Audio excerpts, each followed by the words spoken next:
All right, what is up, everybody? It's Jeff from Attack at Random. I I know I'm late on a couple of episodes, and that's just mostly because of things that I had to do. Been studying for a certification exam. Shit, I just got busy. It is what it is.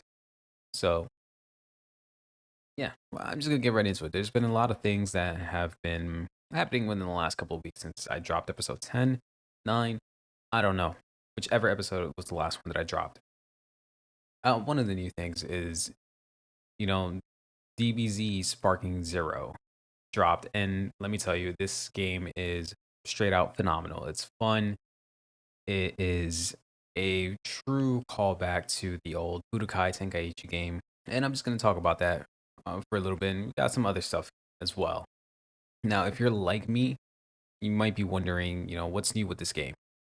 Is this just another trip down memory lane, or is it did it bring something new to light? Let's kick things off with the overall performance of this game. In short, this game is running smoother than a Nimbus cloud on a breezy day. Sparking Zero is buttery smooth, with frame rates holding steady even in the most chaotic battles you may be having. No noticeable drops or dips, even when you're tossing around energy blasts the size of the moon. Whether you're on PS5, Xbox, or PC, it seems like the developers nailed optimization, like dead on. And of course, it's Dragon Ball. We're talking about some over the top action here. So you don't want to have performance hiccups in the middle of Goku turning Super Saiyan for the 50th time. Talking about the combat, the bread and butter of any DBZ game. If you're familiar with the Tenkaichi or any of the other Sparking titles, you'll feel right at home here. The fighting system is deep, rewarding, and extremely fluid. However, it's accessible enough that, a casual fan can pick it up and still manage to pull off some slick moves. Because let's be honest, you all just wanted to blast someone with a spirit bomb, right? Developers double down on bringing aerial combat to life. You'll be zipping through the skies, darting between blasts, teleporting behind your opponent, and smashing them through mountains. Feels like you're playing like through the anime itself. Plus, the addition of the sparking mode, which essentially lets you temporarily power up your character beyond their limits. It makes for some epic last minute comebacks. It's like they bottled the feeling of Goku screaming for 5 minutes straight and they put it right into the game mechanics. However, I will say for all the butt mashers out there, the combat rewards timing and strategy more than anything. So you can't just go around spamming Kamehameha waves. If you're expecting to just win by flailing about, you might be getting humbled real quick. Let's talk about the graphics of this game. It looks stunning. I'm sure you've all seen gameplay clips everywhere of this, but it really captures that iconic Dragon Ball look.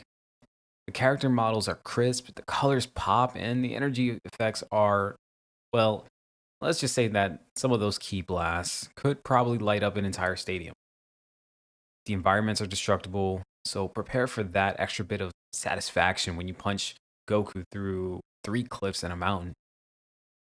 That said, there are a few texture issues here and there, especially in the backgrounds when things get too hectic. But it's nothing major. Just the kind of thing that makes you squint for a split second and go, was that rock supposed to look like that? Now, here are some pros that I found with this game. You know, the combat is just fluid. The combat is the star of the show when it comes to the Sparking Zero game. And it nails that feel of Dragon Ball's chaotic, fast paced, high flying battles. The mix of ground and aerial combat adds another layer of depth, making each fight feel way more dynamic and epic. The game runs beautifully across all platforms with no major frame rate drops, even in the most intense fights. This means you can focus on the actual fight and not whether the game will freeze right as you finish your final flash. And this even holds true for multiplayer combat. As you're fighting online with friends or other people, there hasn't been any significant drops in frame rate. The sparking mechanic adds an element of strategy and intensity to the fights also. So that moment when you're almost down, you pop a sparking mode for that epic huge comeback. It's what anime dreams are made of. And again, the graphics are, as I mentioned before, the graphics are top tier. Not only do the characters look amazing and fantastic, but the way the environment reacts to your punches and blasts makes you feel like you're fighting on a real life, Dragon Ball battlefield. Those craters and destroyed landscapes matter. And there's a huge roster in this game. A huge selection of characters from classic Z fighters to the most obscure picks. There's something, for everyone here. You got your new version of Broly, the old DBZ version of Broly. You can even fight as Qui, the nameless purple dude that Vegeta just killed instantly when he got arrived on Namek. You know which one I'm talking about. So there's a lot of choices here, and there's going to be a character for everybody to use. Now, the game isn't all just sunshine and rainbows. While the combat is rewarding, the learning curve is real. New players might find themselves overwhelmed with the number of mechanics at play, especially when you're trying to keep track of aerial maneuvers, key management, skill points, and defensive counters. And there's also the story mode. While it's fun, it does get to be a bit repetitive after a while. It often feels like you're going through the same defeat X enemies to progress, or defeat this enemy under a certain time limit to unlock this secret what if. For a series as rich as Dragon Ball, it probably could be a little bit more of a narrative spice to things. But as I mentioned before, some of the textures, especially in background elements, can look a bit wonky when the screen is flooded with effects. It's not a game-breaking issue, but it does detract from the otherwise polished visual experience. The online mode, hit or miss. You may have some matches where you won't have any issues, where some of the fights themselves are smooth, but sometimes your matchmaking will feel slow and you'll get matched with a very higher tiered opponent and it just feels unbalanced. You'll either face a seasoned pro who wipes the floor with you or someone who has no idea what they're doing. Like I said, it's very hit or miss. Look, we love hearing Goku scream as much as the next person, but the voice lines during the battle can get a bit repetitive after the 100th Kamehameha. Some more variety here could go a long way. Or if you're like me, just play some Linkin Park in the background and just go fucking in on the game. Lock in, play some epic music, and just start wiping the floor with everybody. So, final thoughts on this game. Sparking Zero, it's a must play for hardcore fans of the series. You know, with fluid combat, jaw dropping visuals, and an enormous roster of characters, it brings you closer to living out your DBZ dreams than ever before. That said, it's not without its flaws. The game can be a bit overwhelming for new players, and the story mode does start to feel repetitive after a while. But for those of us who grew up watching Goku and Vegeta throwdown, this game delivers exactly what we want: epic fights and insane power ups. So, if you're ready to tap into Inner Saiyan, I definitely recommend it. It's a solid 8 out of 10 for me. But remember, you always got to stretch because your thumbs, they're about to get a serious workout when you're trying to, time those dodges right and teleport right behind your opponent. But speaking of workouts, let's talk about something that doesn't require turning Super Saiyan. And by turning Super Saiyan, I mean you're not going to be fighting an android from the future or anything like that. Because right now, what I want to talk about is something that is supposed to help you, not destroy your future, like your friendly neighborhood RoboVac.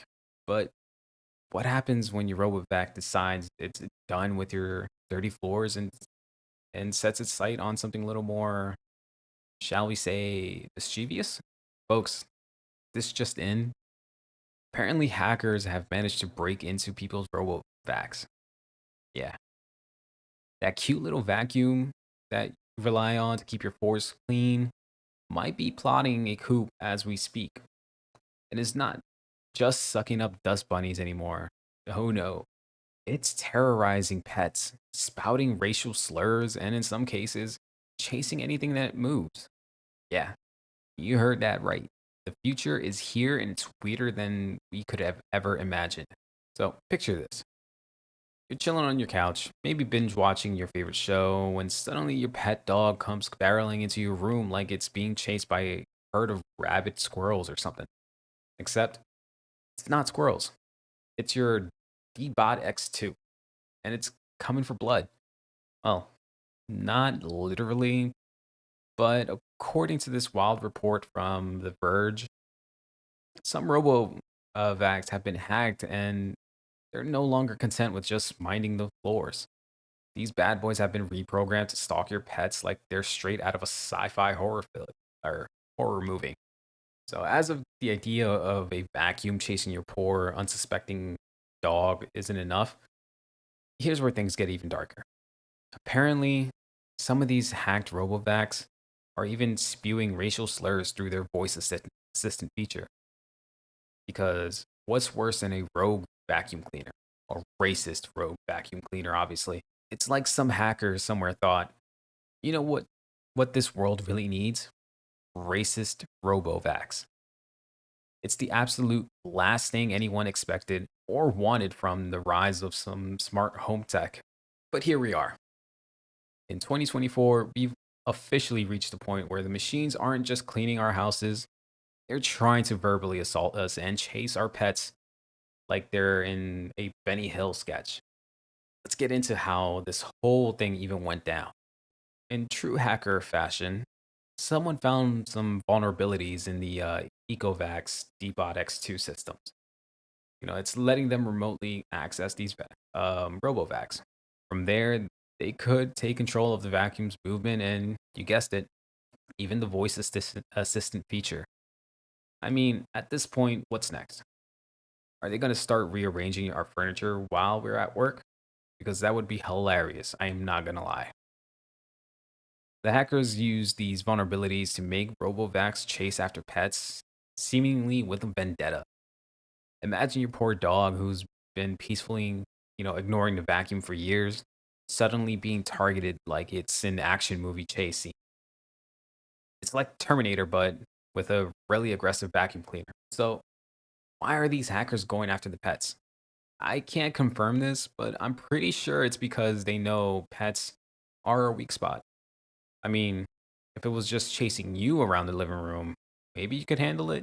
Maybe you can just step on it or, just kick it across the room. Or maybe you're terrified of vacuums. I don't judge. But when the fluffy cat is suddenly being stalked by a machine that's not supposed to have free will, you probably would drop everything to save the day. Think about it. Our pets are just minding their business, maybe batting at the occasional toy or just snoring on their bed. And suddenly their arch nemesis, the vacuum cleaner, is not only moving faster, but actively coming after them. It's basically the equivalent of your least favorite gym equipment chasing you down the street, yelling insult at you for not doing enough cardio. Now, the question is, should we all be freaking out and throwing our smart vacuums away? Probably not. But this is definitely one of those horrors of smart tech moments where you realize just how vulnerable some of these devices can be when connected to the internet. I mean, what's next? Is my smart fridge going to start sending threatening emails just because I haven't bought enough vegetables? So, this hack exposes how something as simple as a RoboVac can turn into a weird, mildly terrifying experience. We're not at a point where our devices are plotting against us just yet, but it's a good reminder that maybe, just maybe, our obsession with turning everything smart isn't always the best idea. And if your RoboVax decides that it wants to start chasing your dog around, it might be time to unplug it, do a little firmware update, and then hope for the best. But, all jokes aside, what can you do for your RoboVac has gone rogue? Well, the first thing you want to do is check for any firmware updates. Companies like Ecovacs are pretty quick to patch these kinds of vulnerabilities when, hackers get wind of them. And if you're really concerned about your RoboVac staging a mutiny, you can always disable the Wi-Fi and turn it back on or turn it back into a normal old dumb vacuum. Like the ones we used to use before they started chasing our pets and yelling out racial slurs. Like it's what, the 30s to 50s. Seriously, if your vacuum starts calling you names or decides your dog is its new nemesis, maybe it's time to reconsider how much control you're giving your smart devices. Either that or set up some pet friendly safe zones that are RoboVac free. There you have it, folks. 2024 is the year that RoboVacs stop being helpful household gadgets and start plotting to take over the world. And they're doing this by terrorizing your dogs, cats, and yelling racial slurs. Let's hope this trend doesn't continue, or soon we're talking about hacked smart toasters that burn our toast on purpose just to mess with us. But hey, until then, at least we can laugh about it. Unless you're one of those unfortunate souls dealing with a vacuum on a vendetta right now. And if you are, I say good luck, and a good old Glock will always help out with that. Now, speaking of things that aren't supposed to be running amok, let's talk about something that's supposed to run, or rather, drive itself. I'm talking about Tesla's Cybercab. And if you missed the keynote from Elon Musk, they unveiled this futuristic marvel. But don't worry, I've got you covered. It's a wild ride, pun absolutely intended. So buckle up because we're diving into this juicy detail of the big events and what this can mean for the future of transportation. So, first off, let's set the stage, literally. Elon Musk took the stage at Tesla's latest keynote event, and as usual, he was full of bold promises, futuristic visions, and a dash of awkward charisma. You could practically feel the excitement in the air, or maybe that was just the hum of anticipation from every tech nerd watching the live stream. So, what did Elon have to say? Well, this keynote was all about the future of transportation, and as you might expect, Musk didn't hold back. The main event, it was the reveal of Tesla's Cybercab, a autonomous robo taxi that Musk claims will revolutionize how we will get from point A to point B. And according to Musk, the thing is going to be a game changer. It's offering safer, cheaper, and more efficient travel without the need of any human input. And yes, that means no driver at all. Not even an Uber driver asking you how your day was while you awkwardly pretend to even care to have this conversation. Now, to talk about the star of the show, the Cybercab, if you're imagining a regular car, throw that idea out the window. This thing looks like it was designed by someone who watches Blade Runner on repeat. The Cybercab is sleek, angular, and somehow both minimalist and futuristic at the same time. It's like someone took the Cybertruck, smoothed out the edges, and turned it into a high tech taxi service. The big reveal during the keynote was the Cybercab is fully electric. Of course, it's Tesla, and completely autonomous. No steering wheel, no pedals, no buttons to press. You just hop in, tell the car where you want to go using the touchscreen, and the car takes you to your destination. It's essentially a robot chauffeur, minus the tuxedo and the tiny hat. And Musk was quick to point out that this is not just some far off dream. Tesla aims to have Tesla aims to have these things on the road sooner than we think, with a fleet of cybercabs ready to transport people in major cities. So, what does the cybercab actually do? Elon Musk ran through some of the key features during the keynote, and it's pretty impressive stuff. First off, this thing has a range of up to 400 miles on a single charge, mind you. That's a pretty solid number, especially considering this car is supposed to be zipping people around all day. You can basically take one from LA to Las Vegas, no problem, and still have enough charge left over to make a quick stop at your local in and out. Musk has also highlighted the Cybercab's full self-driving capabilities.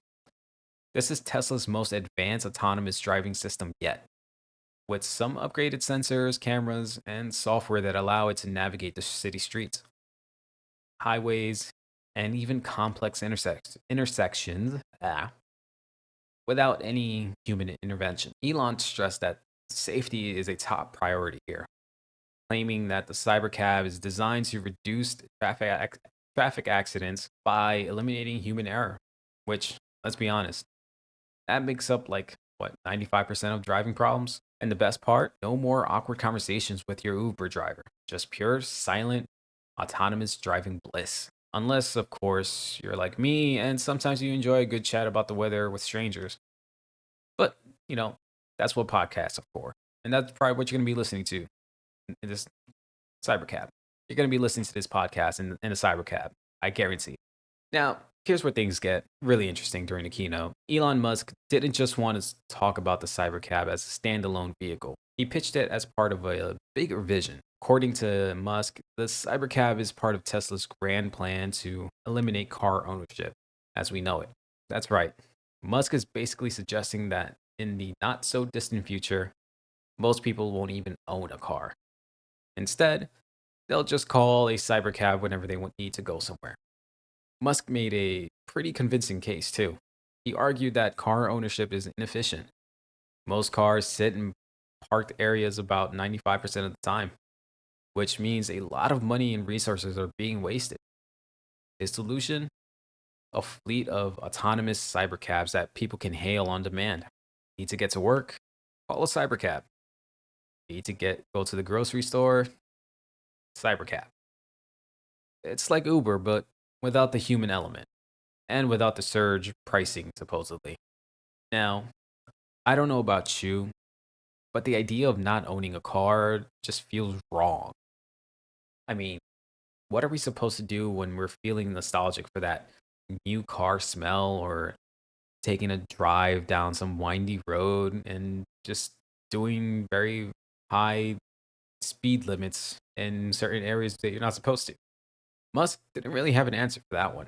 One of the biggest questions that came up during the keynote, and the one that Musk kind of answered, was about pricing.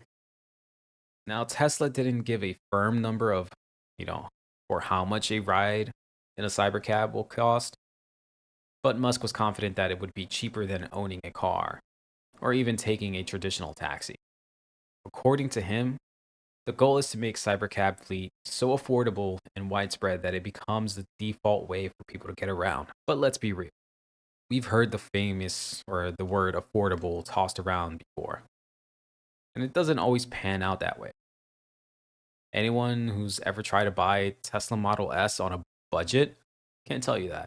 Now, this wouldn't be a Tesla keynote without a few surprises thrown in. Musk threw out a couple of curveballs during the event, too. For one, he teased the idea that these cybercabs could eventually become fully autonomous delivery vehicles, dropping off packages and takeout when they're not busy ferrying people around. Just imagine it's late, you're craving a burrito, and instead of a person showing up at your door, it's a self driving cybercab rolling up with your meal. There was also a brief mention of flying taxis, because of course there was. Musk hinted that this could be the next logical step for Tesla once cybercab fleets are up and running. So if you're already getting tired of traffic on the ground, just wait a few more years. Pretty soon, we're all going to have to be dealing with, air traffic jams instead. All right.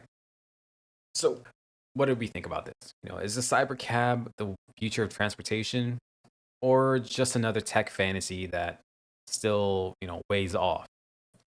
Because if you remember of other Elon Musk's, I guess, transportation ideas that we're still waiting for, like was it the Hyperloop tunnel or the train? I'm pretty sure he was working on a train, but the one that I was more excited for was the Hyperloop.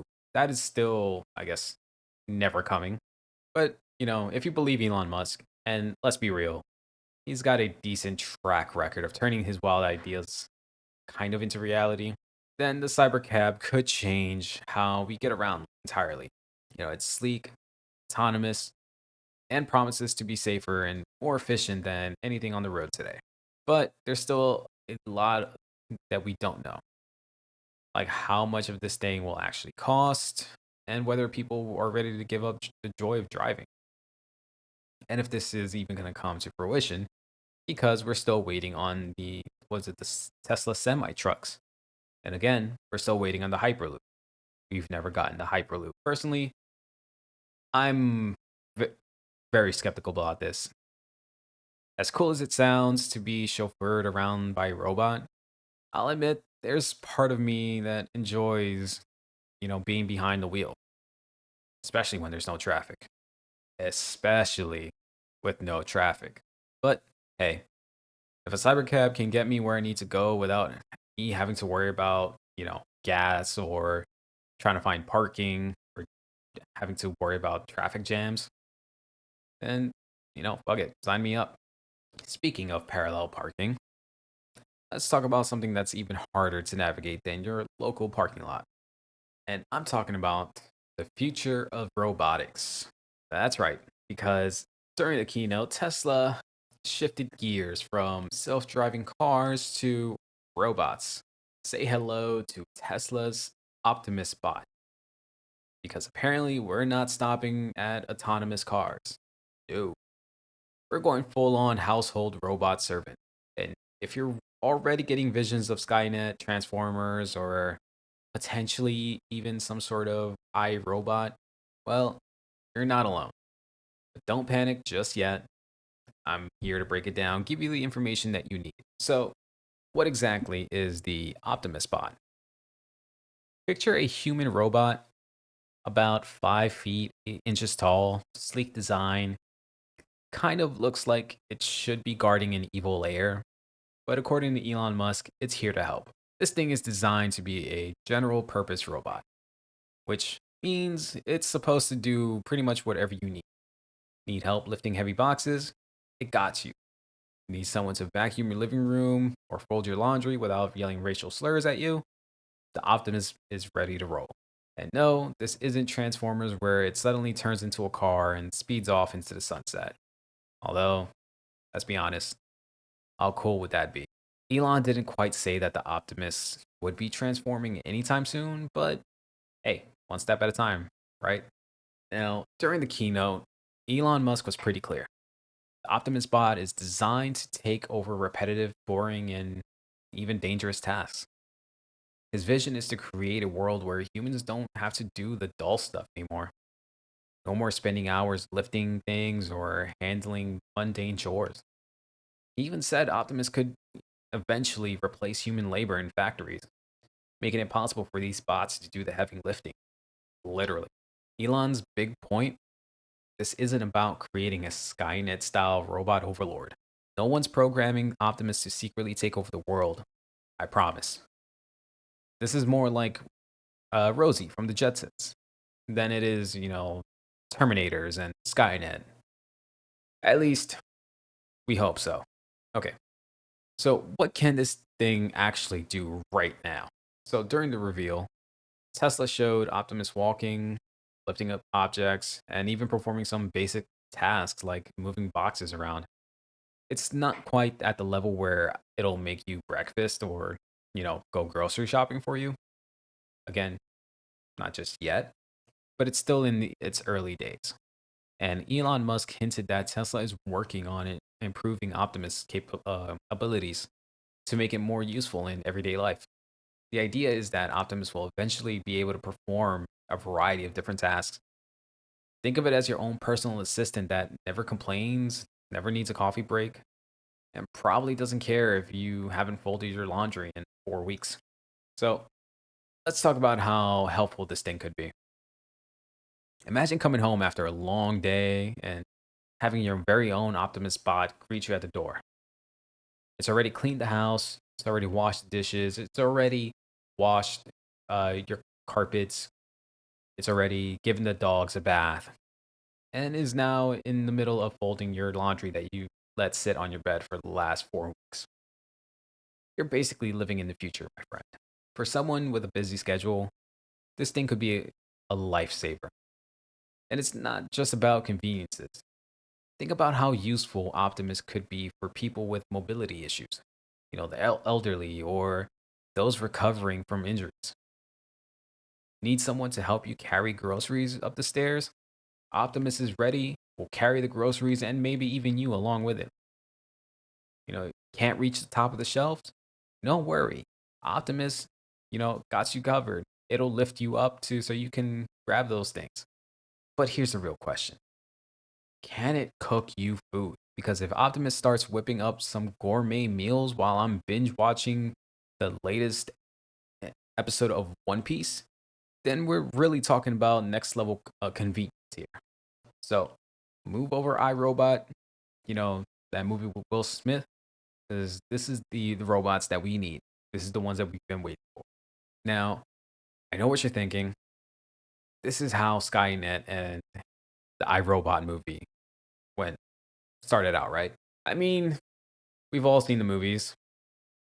A seemingly helpful robot turns evil, becomes self aware, and boom, next thing you know, we need Will Smith or some sort of person from the future to come rescue us. And then you're fighting on the front lines against a cyborg army. Or maybe you're imagining Optimus transforming into a giant mech suit, Gundam style, ready to save the world.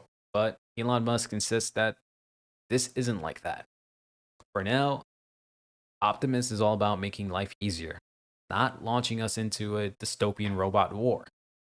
Yet, it's more like a Robo Butler.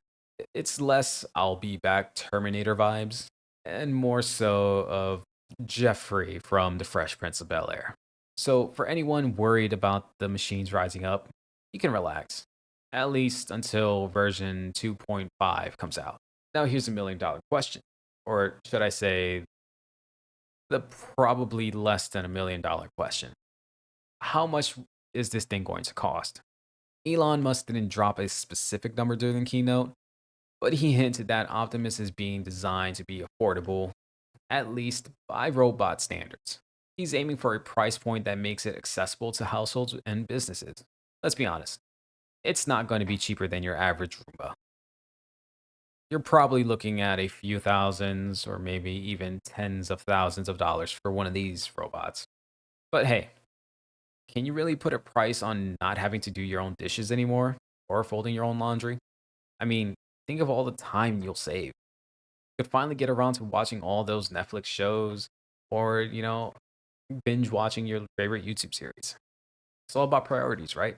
Should we all be getting hyped about the Tesla's robot? Absolutely. This could be a game changer for so many people, from busy professionals to those who need extra help around the house. It's like having your own personal assistant minus the awkward small talk and the fact that it doesn't even need to ask for a raise. Sure, we're not quite at the point where it's going to transform into a scooter or transform into a vehicle and fight evil robots on your behalf. But hey, we've got to start somewhere. And right now, Optimus is looking like the future of household convenience.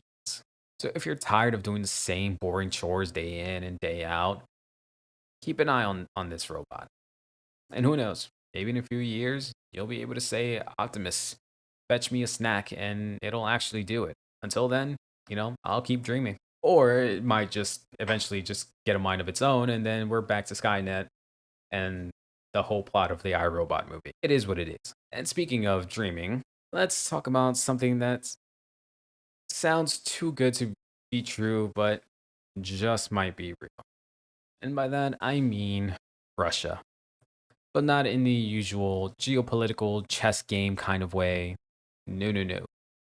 This time, we're talking about something near and dear to gamers and meme lords and every neckbeard Discord moderator that's out there, because I'm talking about Discord. Russia has officially banned Discord. And yes, I'll give you a moment to let that sink in. Now, if you're scratching your head wondering why Russia suddenly decided to drop the ban hammer on Discord, like it's a hacker in your favorite MMO, don't worry. I'm right here with you because I had no idea at first. But the short version of it is Russia claims it's all about national security and stopping military leaks. Apparently, they believe Discord is being used to share classified information, and, well, Boom. No more Discord. All right, so let's break this down. So, why did Russia specifically target Discord? According to some of the reports, the Russian government claims that Discord's role in various military leaks, including those infamous Pentagon documents leaked earlier this year, has made it a security risk. They've got concerns that people are using it to coordinate and share information that might not exactly be in Russia's best interest. I mean, let's be real. Have you ever been in a Discord server? You know it's mostly memes, random arguments about pineapple on pizza, and the occasional person posting about their latest anime binge. But apparently, there's a lot more going on in those dark corners of Discord that we don't talk about. Russia, though, not taking any chances. They're like, you know what?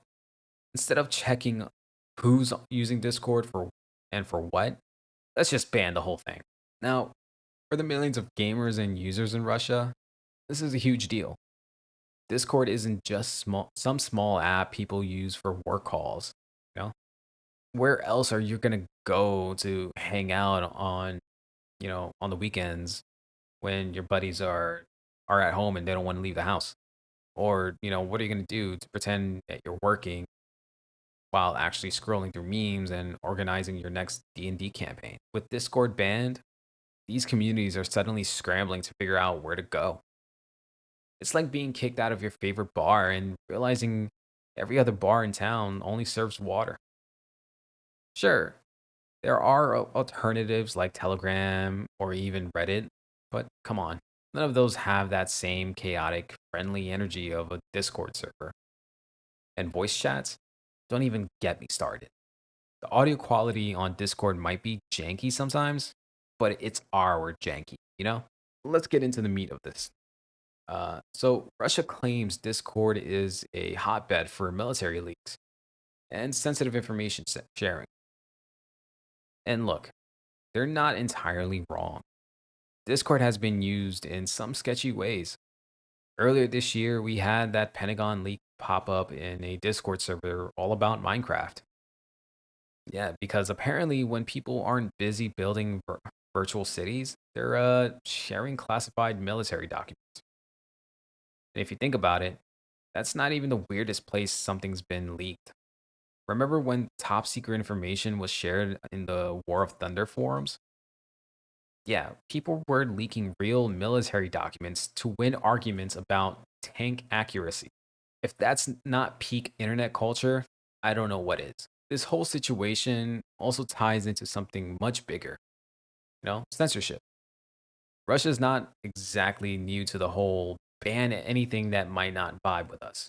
They've banned Facebook, Twitter, or X as it now is being referred to, also banned several independent news outlets.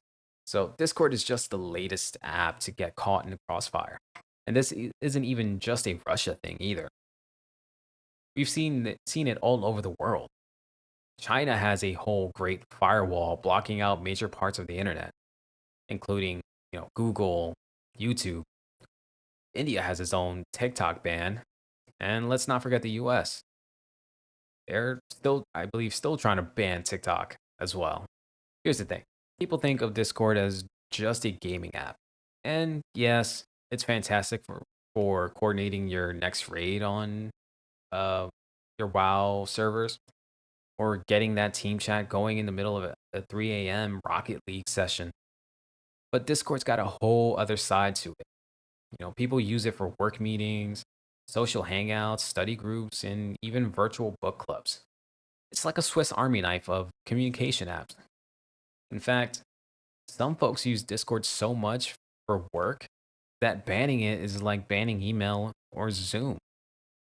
Can you imagine being in the middle of an important team meeting and suddenly, bam, no more Discord? You're suddenly left awkwardly messaging your boss. Sorry, I guess I'll Slack you now. Russia's basically just nuked the online social hub for a lot of people, and it's going to leave a serious gap. Okay, let me go on a little tangent here because this whole situation got me thinking. Where would we even be without Discord? Like, can you imagine if back in the day, we had to rely on MSN Messenger or AIM or even MySpace chat for all of this. It would be a complete disaster. We'd still be figuring out how to set up voice chat in 2024. Oh, speaking of AIM, you remember you log in and your internet would basically die because your dial-up couldn't handle you chatting with more than two people at a time? I'm telling you, Discord spoiled us. We've got instant communication with dozens of people, voice chats, video calls, screen sharing. It's everything we didn't even know we needed, all in one app. So, what's next for Discord? Well, people are already flocking to, VPNs. Russia might have banned Discord, but the VPN market in Russia is about to explode like Elon Musk's stock prices on a good day. If you're a tech savvy enough person, you can still find ways to access Discord or similar apps, but it's not going to be easy for everyone. Plus, VPNs don't solve everything. Activity can be slow, and there's always a chance that the government will crack down on VPN uses too. So, Russian Discord users might also turn to other platforms like Telegram or even Slack for their communication needs. But let's be real, nothing quite feels like Discord. It's like trying to replace pizza with cauliflower crust. Sure, it works, but it's not the same, and we all know it. So, this move by Russia also brings up a bigger question about internet freedom. I mean, how far are we from a world where countries just start banning anything and everything that doesn't align with their politics?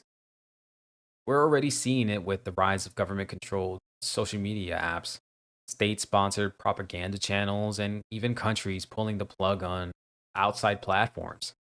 It's a slippery slope. Once you start banning apps like Discord for national security reasons, it becomes easier to justify banning more apps, more voices and more freedom of expression. And let's face it, are they going to ban meme sharing? Because I'm telling you, that's where I draw the line. So, to sum it all up, Discord's been banned in Russia, and it's got everyone asking, what now? For millions of users, it's going to be a major disruption, especially for gamers, work from home peeps, and anyone who just loves to chat online. But it's also part of a much larger trend of internet censorship and control. And it's one that's been growing over the past few years across the world.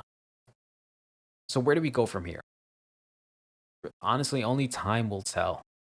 But if you're in Russia and feeling the loss of Discord, you have my condolences. Get yourself a good VPN and maybe, just maybe, you'll be able to get back on. And speaking of things that are banned, let me talk to you about something you might be allowed to use without getting a VPN. And I'm talking about NVIDIA's upcoming RTX 57. Yeah, the graphics card world is a buzzing, and rumors are flying faster than a gamer's internet speed when there's an update for their favorite game. So, what's the deal with the RTX 57?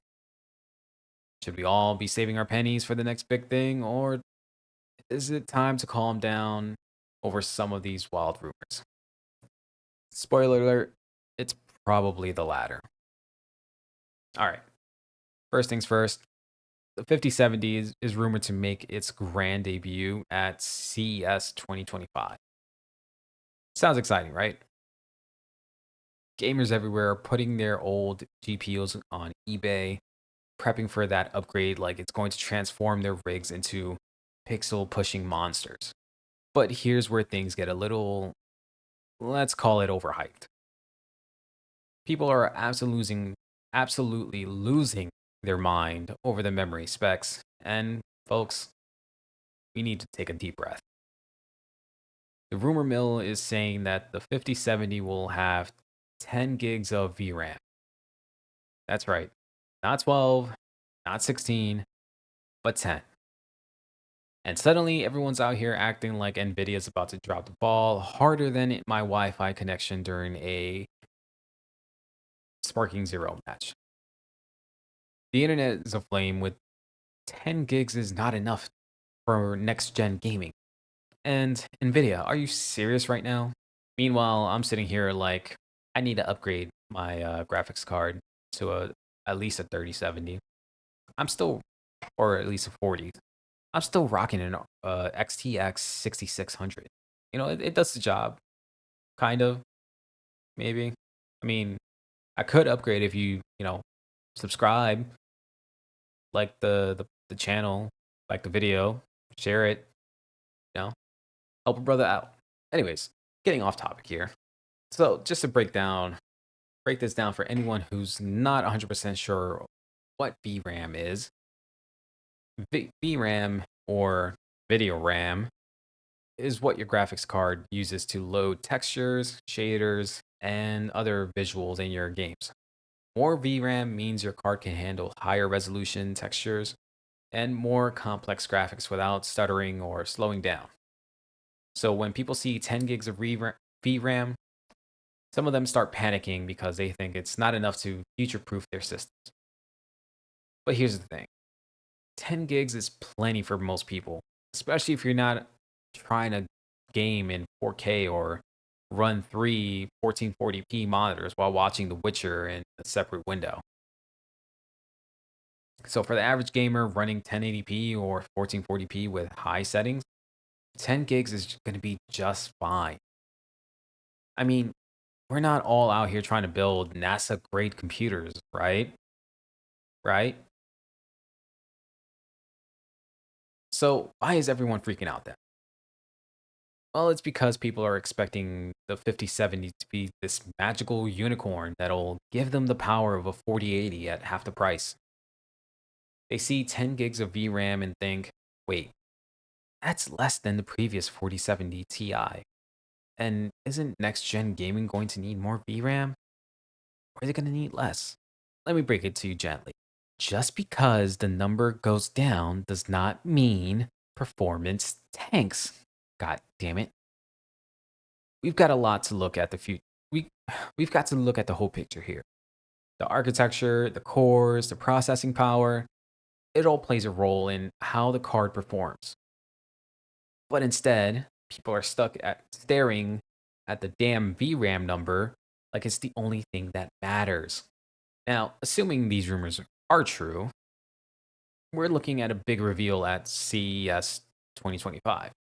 Nvidia loves making a splash at CES, so it makes sense. But remember, this is all rumored. So before you start camping outside your local Best Buy waiting for pre orders to drop, let's take a step back. CES is still months away, and a lot can change between now and then. We don't know what else Nvidia is packing into this card. Sure, 10 gigs of VRAM is a thing, but what about the CUDA cores, the clock speeds, the ray tracing capabilities? There's a lot of things, or there's a lot more that goes into making a card a beast than just the memory. And if Nvidia is anything like they've been in the past, they're probably holding out a few surprises up their sleeve. Let's be honest, most people don't actually need to worry about whether 10 gigs of VRAM is enough. Unless you're trying to game at 8K or run 12 tabs of Photoshop while simultaneously editing a video at 4K while watching a live stream of your GPU crying for mercy, you'll be fine. I mean, most of us are just out here trying to play Baldur's Gate 3 without our rigs sounding like a jet engine, right? And if you're really that concerned about memory, NVIDIA's higher tier cards are always an option. But for the average gamer, those of us who just want buttery smooth performance at like 1080p or 1440, this card's going to deliver. And besides, there's a solid chance Nvidia will surprise us at the event with more details that'll make everyone forget they even panicked about the 10 gigs of RAM. Now, let's talk about the big question on everyone's mind. How much is this going to cost? We don't have official numbers yet, but based on the 4070's price range, we could assume the 5070 will be priced somewhere in the do I really need to eat this month zone. It's Nvidia after all. They've got a reputation for pushing the limits of both performance and your finances. But hey, maybe Nvidia will surprise us with a more reasonable price point this time around. Maybe pigs will fly. Maybe health will freeze over. Maybe my ex will get hit by a car. Anything's possible. Look, should you be hyped for the 5070? Absolutely. New hardware is always exciting. And if you're in the market for a solid mid tier card, this could be a great option. But should you be freaking out about the unconfirmed specs? No. Let's wait for the event, see what NVIDIA actually has to offer. And remember, 10 gigs of VRAM isn't the end of the world, people. Until then, keep your current GPU happy. Don't panic sell it just yet.